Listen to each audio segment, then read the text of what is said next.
I have tested NVDA on my MacBook Air that is running on a Windows virtual machine, and here's what I think about it. It's a software that is designed for people who are vision impaired, blind or partially sighted, just so that they can access the computer with ease. My first initial thoughts: I do like that it had the chime playing and giving me a welcome. Another thing what I like about it is when hovering around the screen, it basically reads out to me or whatever's displayed, especially for the menu and options. Speaking of options, there are different tools that NVIDIA does provide, from Braille view to speech view, basically like this, guys. Each time when the mouse is hovering to a text, it'll then display the text on here.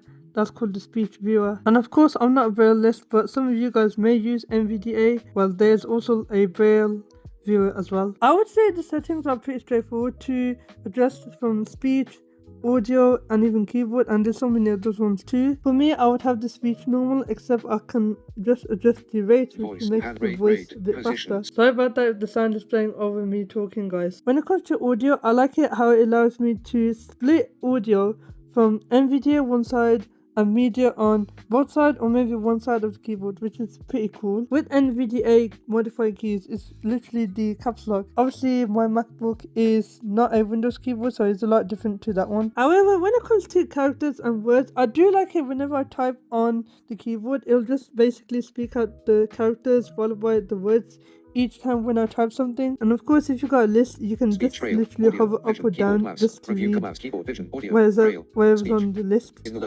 The interior, and of course the battery and electric. I think it did well with the sound docking, even though the sound did took like a few seconds for it to come back to normal volume. But what is typing like with NVDA? Obviously I had to figure out how am I going to type on this thing, because there are two modes on the NVDA keyboard. First, you got the browser mode, which basically goes around the heading, subheading, so and so basically. Focus mode, on the other hand, that's where you're going to push the space bar and then just type on the keyboard. And since we now got words and characters on, I can just go like hi space N Y Y N N E name I S is Z I Z dot. There you have it. And since I got it clicked, I think I just need to click on it.